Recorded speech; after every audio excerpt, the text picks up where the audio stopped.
The lecture hall was filled with students from across the galaxy. There were beings of every shape and size, every color and form. Some had scales, some had fur, some were made of pure light. They all sat together, learning about the laws that kept the galaxy at peace. Xyrith was a young female of the Velanthi species. She had beautiful blue scales that shimmered when light touched them. Her eyes were large and golden, perfect for seeing in the dark waters of her homeworld.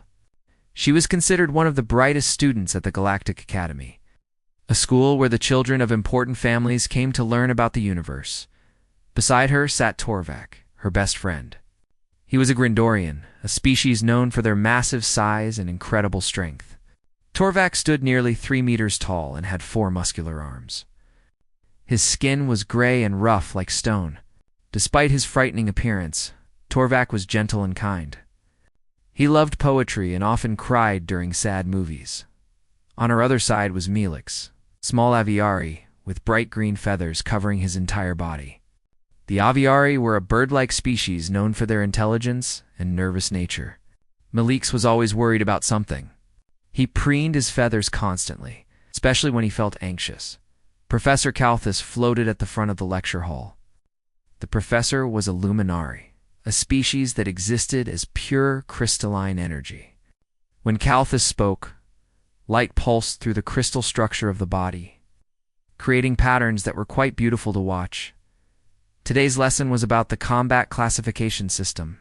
This system ranked every species in the Galactic Union based on how dangerous they were in warfare. The rankings went from Tier 1, the most powerful, down to Tier 7, the weakest. The Craxus Empire is classified as Tier 1, Professor Kalthus explained, projecting images onto the display screen. Their natural armor can withstand plasma fire. Their claws can tear through steel. They have conquered over 40 star systems through military might. The students nodded. Everyone knew about the Craxus. They were the most feared warriors in the galaxy. The Grindorians are Tier 2, the professor continued. Torvak shifted uncomfortably as some students glanced at him. Their physical strength is unmatched, and their bodies can survive in almost any environment. The lesson continued through all the tiers. The Velanthi were Tier 3, dangerous because of their poison and ability to breathe underwater. The Aviari were Tier 5, not strong in combat, but excellent at aerial warfare. Then something caught Xyrith's attention. Humans, Professor Kalthus said. The crystal body flickering slightly are classified as Tier 7. An image appeared on the screen. Xyrith leaned forward to study these humans. They looked so ordinary. They had soft skin with no scales or armor. They had only 2 arms and 2 legs. They had no claws, no fangs, no poison. They couldn't fly or breathe underwater. They couldn't even survive in cold temperatures without special clothing. Humans are a relatively young species from a small planet called Earth, the professor explained. They have average intelligence and below-average physical capabilities. Their bodies are fragile, and their lifespan is quite short. Xyrith raised her hand. Professor, I have a question. Yes, Irith. I was reading the Galactic Conflict Regulations last night, she said. Several students groaned. Xyrith was known for reading things that weren't assigned. I noticed that humans are the only species completely banned from participating in any galactic conflict. Every other species is allowed to fight if they choose. Why are humans banned? The question seemed simple enough. But something strange happened. Professor Kalthus flickered. For a being that processed information at the speed of light, a pause of even a second was unusual. This pause lasted nearly 5 seconds. That information is classified, the professor finally answered. It is not relevant to your studies. But Professor Xyrith pressed. If humans are the weakest species in the galaxy, why would they need a special ban? Wouldn't they just lose any fight they entered? The reasons are classified at the highest level of galactic security, Kalthus repeated, and there was something in the professor's voice that Xyrith had never heard before. It almost sounded like fear. I suggest you focus on the material that will be on your examination. The lecture continued, but Xyrith couldn't concentrate. Something didn't make sense. The weakest species in the galaxy had a special ban that applied to no other species. The reason for this ban was classified at the highest possible security level. Why would anyone care enough to classify information about a weak, unimportant species? After class, Zirith grabbed Torvak and Melix and pulled them into a quiet corner of the garden dome. "Did you see how the professor reacted?" she asked. Torvak nodded slowly. "I have never seen a Luminari hesitate like that. They process information too fast to pause. Maybe humans are classified as Tier 7 by mistake?" Melix suggested, his feathers ruffling nervously. "Maybe they're actually more dangerous than they look. Then why not just classify them higher?" Zirith said. "Why create a special ban and then hide the reason? There's something they're not telling us." "Maybe we shouldn't ask questions," Melix chirped. "If the information is classified at the highest level, there must be a good reason. Maybe some things are better left unknown." She had always been curious, always needed to understand things. Her mother said it would get her in trouble someday. Perhaps that day had come. "My uncle works in the Forbidden Archive," she said quietly. Torvak's eyes widened. The Forbidden Archive was where the Galactic Council kept its most dangerous secrets. Only a handful of beings in the entire galaxy had access to it. "Zirith, no," Melix said, his voice high with fear. "Accessing classified information is a serious crime. You could be expelled. Or worse. My uncle owes me a favor," Zirith said. "A big one. I saved his career when I discovered an error in his research last year. He told me if I ever needed anything, he would help." "This is different than correcting a research paper," Torvak said gently. "This could be dangerous." Zirith looked at her friends. She could see the worry in their eyes. But she could also see something else. Curiosity. They wanted to know the truth just as much as she did. "Something about this feels important. Why would the entire Galactic Council care so much about keeping humans out of conflicts? What happened that was so terrible they had to hide it forever?" Torvak sighed, a sound like rocks grinding together. "If you're determined to do this foolish thing, then I will help you. That's what friends do." Melix groaned and covered his face with his wings. "I knew being friends with you would be trouble," he muttered. "Fine, I'll help too. But if we get caught, I'm blaming both of you." Zirith smiled at her friends. "Thank you. I'll contact my uncle tonight. Whatever the truth is about humans, we're going to find it." She had no idea that the truth would change everything she believed about the galaxy. She had no idea that some secrets were kept hidden for very good reasons. She had no idea that the harmless-looking humans in that picture were anything but harmless. But she was about to learn. 3 days passed before Zirith heard from her uncle. 3 days of waiting and worrying and wondering if she had made a terrible mistake. Melix barely slept, convinced that security officers would burst into their dormitory at any moment. Torvak tried to stay calm, but even he seemed nervous. Then the message came. A simple note on Zyroth's personal terminal. Garden Dome. "Come alone." Zirith went alone, as instructed. The Garden Dome was empty at that hour, filled only with plants from 100 different worlds. Alien flowers glowed softly in the darkness. The air smelled sweet and strange. Her uncle was waiting near a fountain, shaped like a creature from some world Zirith had never visited. He was older than her, his scales faded to a pale gray. His eyes looked tired and worried. "I should not be doing this," he said without greeting. "What you asked for is dangerous information, the kind that ruins careers, the kind that ruins lives." "Uncle, please," Zirith said. "I need to understand." He stared at her for a long moment. Then he reached into his robes and pulled out a small crystal, no bigger than her thumb. He pressed it into her hand. "Complete records of the Terran Contact War," he whispered. "The war that nobody talks about. The war that made the Galactic Council ban humans from all conflict forever."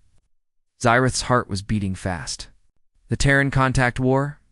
I've never heard of it. No one has." It was erased from every public database 300 cycles ago. Her uncle grabbed her shoulders, his claws digging slightly into her scales. "Listen to me carefully. Read this once. Understand it, then destroy it. And never, ever speak of it to anyone. Do you understand?" Zirith nodded. "I'm serious," he said. "The Council is killed to keep this secret. they would kill again. He released her and walked away into the darkness without another word.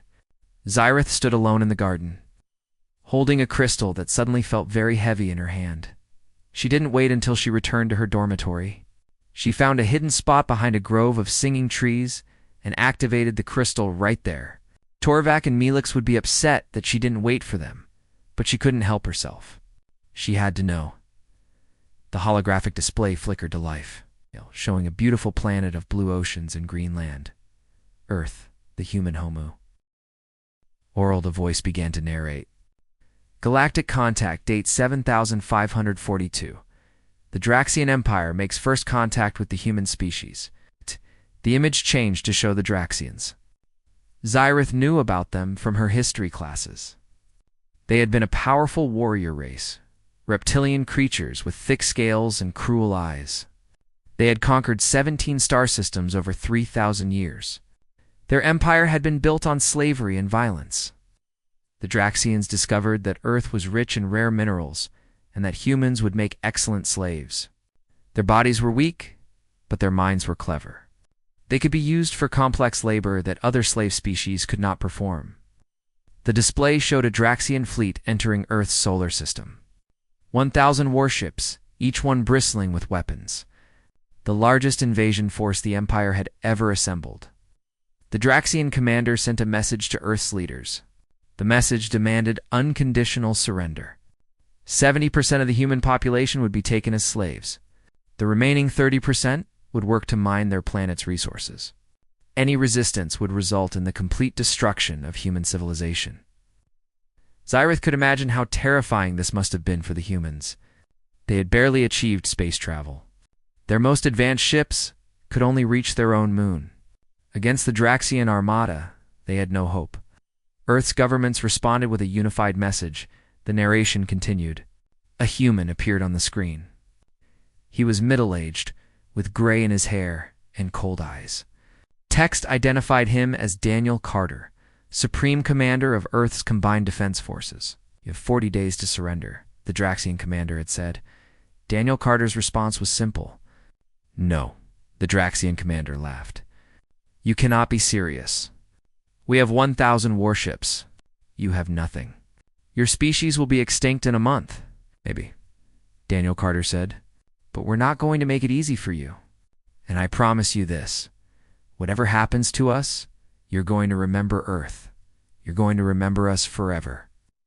The Draxians dismissed this as the foolish bravery of a primitive species. They had heard such words before. Every species threatened them before they were conquered. It never mattered. 40 days later, the invasion began. The display showed the Draxian fleet descending on Earth. Their ships blocked out the sun over major cities. They broadcast demands for surrender on every frequency. Millions of humans looked up at the sky and saw their doom. But something was wrong. The humans weren't panicking. They weren't running. They weren't surrendering. They were preparing. In the 40 days before the invasion, the narration explained, humans did something no species had ever done before. They set aside every conflict between their nations. Countries that had been enemies for centuries suddenly became allies. Every factory on Earth began producing weapons. Every scientist worked on defense projects. Every citizen trained for combat. Xyrith watched in amazement as the display showed humans of every type working together. Old and young, male and female, from every nation on their world. They knew they couldn't win. They knew they would probably die. But they refused to surrender. They are insane, Xyrith whispered to herself. The first Draxian landing parties touched down expecting easy conquest. What they found was something else entirely. The display showed a Draxian general's report. We landed in a human city called Chicago. Our intelligence indicated minimal resistance capability. We were wrong. The humans had turned every building into a fortress. They attacked from windows, from rooftops, from underground tunnels. When we destroyed one position, they fell back to another. When they ran out of ammunition, they attacked with knives. When they ran out of knives, they attacked with their bare hands. Xyrith felt her scales go cold. She had never heard of a species fighting like this. Most species surrendered when defeat was certain. It was the logical thing to do. Why die for nothing? But humans, it seemed, didn't think that way.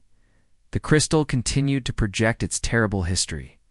Xyrith watched for hours, unable to look away, unable to believe what she was seeing.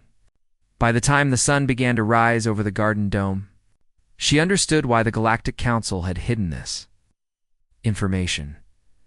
She understood why they feared humans, and she knew she had to share this with her friends, no matter what her uncle had said.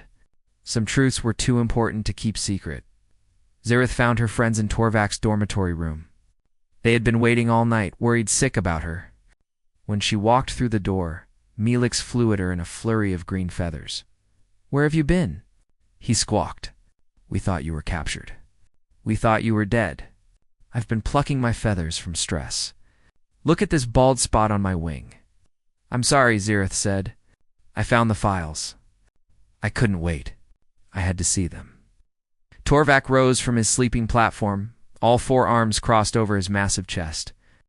"You watched without us? After we agreed to help you?" I know. But listen, you need to see this. Both of you. Right now." Something in her voice made them stop complaining. Xyrith looked different somehow. Her scales were pale, her eyes haunted.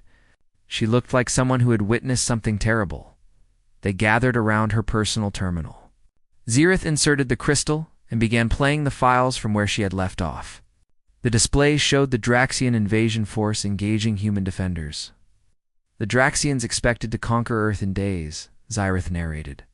"They had conquered species far more powerful than humans, but they had never faced anything like human warfare." The files showed military reports from Draxian commanders. Their confusion and frustration was clear in every word. "General Vorthok, Draxian Ground Forces Commander, Day 3 of invasion," the display read. "We have taken the coastal city of Shanghai. Cost was acceptable, but something strange happened as we secured the area. A human female approached our command post, carrying an infant. She was crying, begging for food. Our soldiers let her approach. She detonated explosives hidden in the infant's blankets. 47 soldiers killed." Melix made a choking sound. "She used a baby as a weapon?" "It gets worse," Xyrith said quietly. Day 7. Another report began. "We have learned not to accept surrenders. 3 times now, humans have pretended to surrender, then attacked when our guards were lowered. One group of prisoners overpowered their guards with rocks they had hidden in their mouths. They killed 11 soldiers before they were stopped." Torvak shook his massive head. "This is not warfare. This is madness." The files continued. Day after day, horror after horror. The Draxians had expected the humans to break. Every other species had broken eventually, but the humans never did. Day 20, a Draxian admiral's report stated, "We have suffered losses of 80,000 soldiers. This is more than we lost conquering the entire Volanti system. These humans fight in ways we cannot predict. They poison their own water supplies, so we cannot use them. They burn their own cities rather than let us occupy them. Yesterday, a human pilot crashed his damaged ship into our command cruiser. He could have ejected safely. Instead, he chose to die if it meant killing more of us." Xyrith paused the display. "Do you understand what you're seeing? The humans knew they couldn't win. They knew they were going to die. But they didn't fight to win. They fought to make the Draxians pay for every inch of ground. They fought to make invasions so costly that the Draxians would never forget. But why?" Melix asked, his voice small. "What's the point of fighting if you know you'll lose?" "That's what the Draxians couldn't understand," Xyrith said. "Every other species they conquered made logical decisions. When defeat was certain, they surrendered to minimize losses. But humans don't think like other species. They have this concept, I found it in their cultural files. They call it spite." "Spite?" Torvak asked. "It means hurting yourself if it hurts your enemy more. Humans would rather die than let their enemies have an easy victory. They would rather burn everything than let invaders take it." The display continued with more reports. Human resistance cells operating behind Draxian lines. Assassinations of high-ranking officers, sabotage of supply depots, bombs hidden in food shipments, poison in water supplies. Day 35, a Draxian intelligence officer reported, "We have identified the source of the resistance. It is not their military. Their military was destroyed in the first week. The resistance comes from ordinary humans, teachers, farmers, children. Every human seems to be a potential soldier. We cannot tell civilians from combatants because there is no difference. They are all combatants." Then came the most disturbing part of the files. Day 38, the Draxian Supreme Commander reported directly to the Emperor, "I am recommending immediate withdrawal from Earth. Our losses are now 400 warships and 2 million soldiers. We have taken only 30% of the planet's surface. At this rate, conquering Earth completely would cost us half of our Empire's military strength." Xyrith paused again. 400 warships, 2 million soldiers, against a species with no real military, no space fleet, no advanced weapons. Torvak's gray face had gone pale. "How is that possible?" "Because humans don't fight wars the way we do," Xyrith said. "When we fight, we have rules. We protect civilians. We accept surrenders. We stop fighting when victory is achieved. Humans have no such rules. They call it total war. Everyone fights. Everything is a weapon. Nothing is forbidden."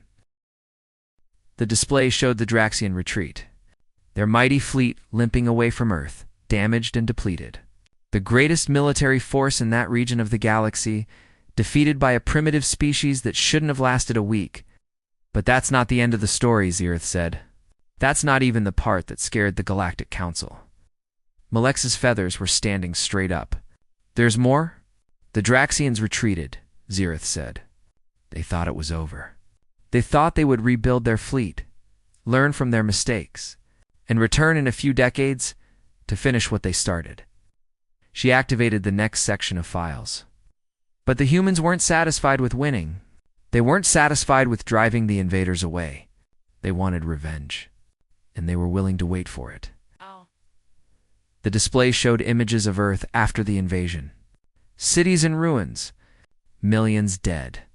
But in the midst of all that destruction, humans were already building. Not rebuilding their cities. Building something else. Shipyards, weapons factories, training facilities. The Draxians gave them 40 days to prepare for invasion, Xyrith said. The humans gave themselves 15 years to prepare for vengeance. The files showed human engineers taking apart captured Draxian technology, studying it, improving it. Within 5 years, humans had ships that could travel between stars. Within 10 years, they had weapons that matched Draxian technology. Within 15 years, they had a fleet of 3,000 warships, and then they came for the Draxians. "This is when the real war began," Xyrith said. "This is when the galaxy learned what humans were truly capable of."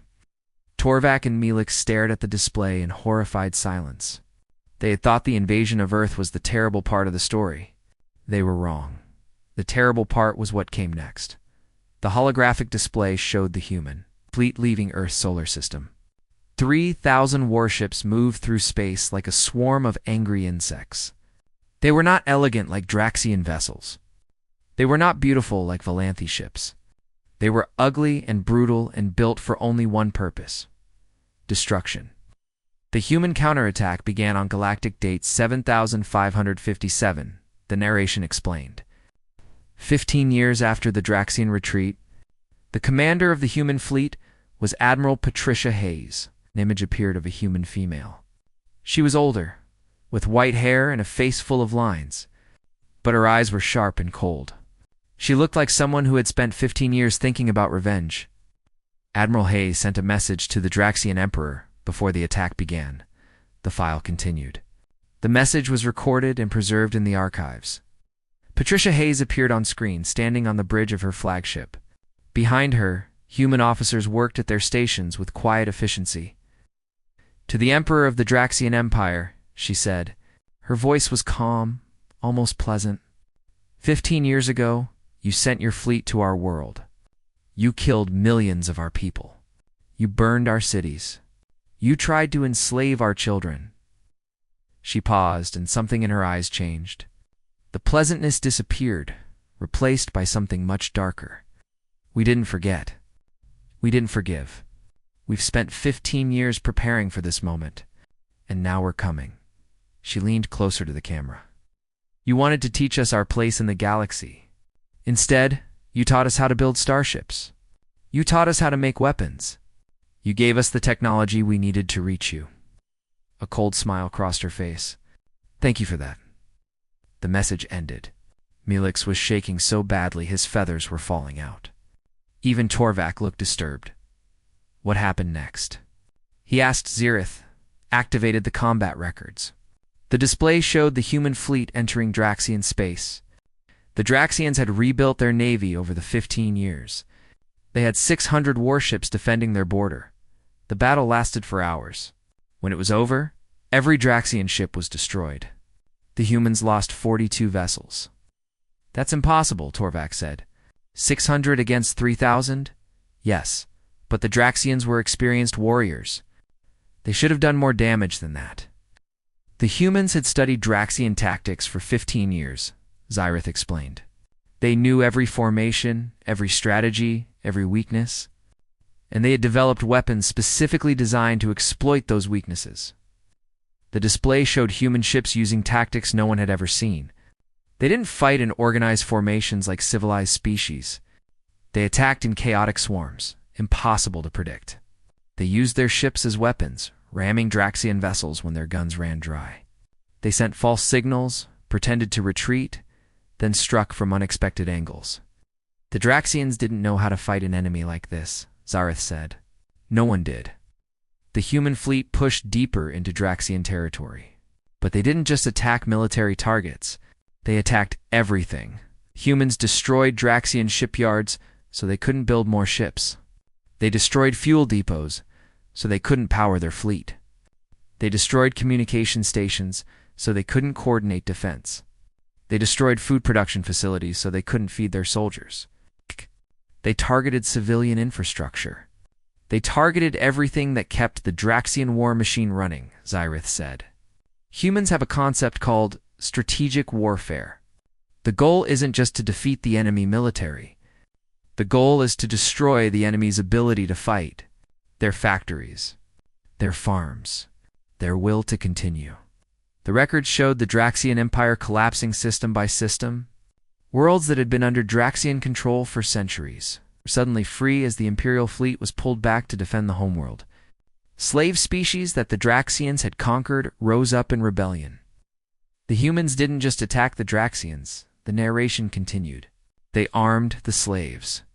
They gave weapons and training to every species the Draxians had conquered. They turned the entire empire against itself. A Draxian general's final transmission was preserved in the files. He was on a planet called Varax-7, one of the Empire's most important military bases. Human forces had surrounded the planet. They're not accepting surrender, the general said, his voice filled with disbelief. We offered to lay down our weapons. They said no. They're going to kill us all. Why? Another Draxian voice asked. What do they want? I asked them that, the general replied. Their commander, a human named Samuel Drake, told me something I'll never understand. He said they're not here to conquer. They're not here to take territory. They're here to make sure the Draxian Empire never threatens anyone ever again. Oh, the transmission ended. Varax-7 was destroyed 3 hours later. Zirith paused the display. Do you understand what you're seeing? Most species fight wars to gain something. Territory, resources, power. The humans didn't want any of that. They wanted the Draxians erased from history. That's genocide, Torvak said quietly. No, Zirith said. The humans didn't kill every Draxian. They weren't trying to eliminate the species. They were trying to eliminate the Empire. They wanted to make sure the Draxians could never be a threat to anyone again. The war lasted 12 years. The display showed the systematic dismantling of everything the Draxians had built over 3,000 years. Every military base destroyed. Every warship captured or eliminated. Every colony that resisted was besieged until it surrendered. When the humans finally reached the Draxian homeworld, the Emperor sent a message begging for peace. Please, the Emperor said, we surrender. We will pay any price. We will accept any terms. Just stop. Admiral Patricia Hayes, now old and gray, but still commanding the fleet, responded personally. 15 years ago, we offered to live in peace. You responded by trying to enslave us. 15 years ago, we begged you to leave our world. You responded by killing millions of our people. Her voice was cold as space. Now you beg us to stop. Now you want peace? She shook her head slowly. We'll stop when we decide to stop. We'll offer peace when we decide you've learned your lesson. And we'll decide that when we're satisfied that you can never threaten anyone ever again. The siege of the Draxian homeworld lasted 2 years. When it finally ended, the Draxian Empire, which had dominated that region of the galaxy for 3,000 years, was gone. Not conquered. Not absorbed into the human civilization. Simply gone. The humans dismantled everything. They freed every slave. They destroyed every weapon. They burned every record of Draxian military knowledge. They left the Draxian people alive but completely helpless, unable to ever rebuild what they had lost. Then the humans turned to the rest of the galaxy and smiled. We come in peace, they said. We just want to be friends. And the Galactic Council, who had watched the entire war in horrified silence, began to understand why humans were the most terrifying species they had ever encountered. The files continued to play, showing the aftermath of the Terran Contact War. Zyrith, Torvak, and Melix watched in silence as the final pieces of the puzzle fell into place. The Galactic Council had called an emergency meeting. 27 species sent their most important representatives. The meeting was held on a neutral space station, far from any planet, as if the council members were afraid to let humans know where they lived. The human delegation arrived on a small transport ship, the narration explained. Their representative was a diplomat named Stephen Grant. He was accompanied by only 5 other Huma. NS. The display showed Stephen Grant walking into the council chamber. He was an ordinary-looking human male, middle-aged, with a friendly smile. He wore simple clothing and carried no visible weapons. He looked completely harmless. Distinguished members of the Galactic Council, Stephen Grant began, on behalf of Earth. I want to thank you for this invitation. We come in peace. We have no desire for conquest or conflict. We simply want to trade, explore, and learn alongside the other civilized species of the galaxy. The council members looked at each other nervously. They had all seen the reports. They all knew what humans had done to the Draxian Empire. One of the council members, Mindari psychic named Elder Vareth, made a decision that would change everything. The Mindari were known for their ability to read minds. It was considered extremely rude to read someone without permission, but Elder Vareth felt the situation justified it. She reached out with her mental powers and touched Stephen Grant's mind. The display showed what happened next. Elder Vareth screamed. Her body convulsed. She collapsed on the floor, her mental powers overloaded by what she had found. Medical staff rushed to help her. It took 3 days before she could speak again. When she finally reported to the council, her words were preserved in the classified files. I have touched the minds of warriors from 100 species, Elder Vareth said. Her voice was weak, her eyes haunted. I have felt the battle rage of the Craxus. I have experienced the cold calculation of the Volanthi predator instinct. I thought I understood what it meant to be dangerous. She paused, her whole body shaking. I was wrong. The human mind is unlike anything I have encountered. Every human, not just their soldiers, carries within them the capacity for violence that surpasses any warrior species in this galaxy. What do you mean? Another council member asked. Stephen Grant is a diplomat, Elder Vareth explained. He has never served in their military. He has never killed anyone. He is what humans call a peaceful man. But buried in his mind, I found detailed plans for how he would kill every person in this room if he needed to. Not because he wants to. Not because he is evil. It's simply how human minds work. They are constantly preparing for violence, even when they don't know they're doing it. The council chamber erupted in frightened murmurs. It gets worse, Elder Varath continued. Human minds contain a concept I have never encountered in any other species. They call it total war. When humans go to war, they do not fight with armies. Their entire civilization becomes a weapon. Every citizen becomes a soldier. Every resource becomes ammunition. They do not stop when they achieve their objectives. They do not stop when their enemy surrenders. They stop only when they have completely destroyed their enemy's ability to ever threaten them again. Looked around the chamber at the terrified faces of the council members. The Draxians thought they were conquering a primitive species. Instead, they awakened something terrible. The humans were peaceful because they chose to be peaceful. When that choice was taken from them, they revealed what they truly are. And what they truly are is the most dangerous species this galaxy has ever seen. The council debated for weeks. Some argued that humans should be exterminated before they became a threat. Others argued that attacking humans would only prove Elder Vareth's point, turning them into enemies. In the end, they reached a compromise. Humans will be classified as Tier 7, the council decided. This classification will be based on their physical capabilities alone, ignoring their psychological profile. We will tell them this is because we consider them a young and primitive species. Why lie about their classification? Someone asked. Because if other species knew the truth, they might try to attack humans before they became too powerful. And if humans were attacked again, they would respond the same way they responded to the Draxians. We cannot afford another war like that. The council then made their most important decision.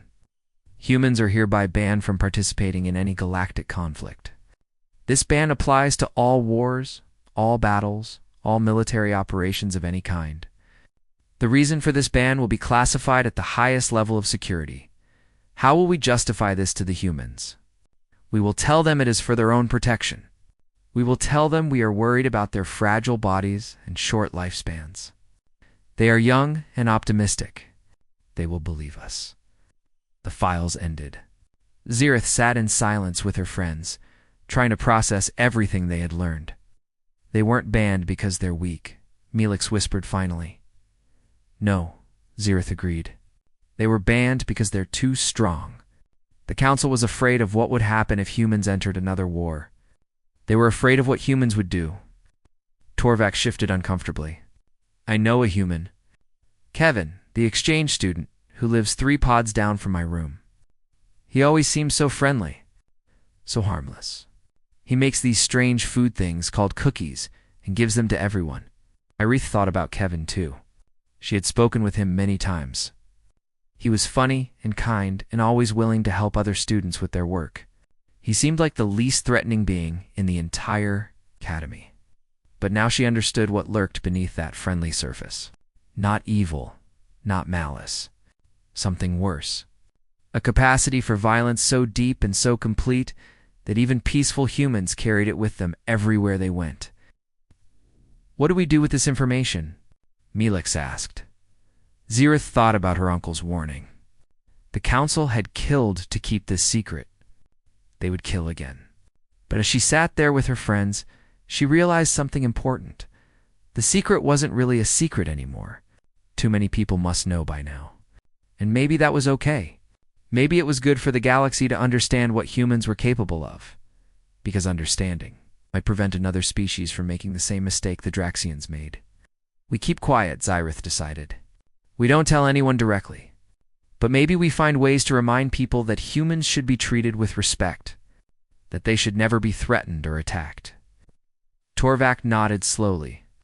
I think I will be extra nice to Kevin from now on. I think we all should, Melix agreed, his feathers still trembling.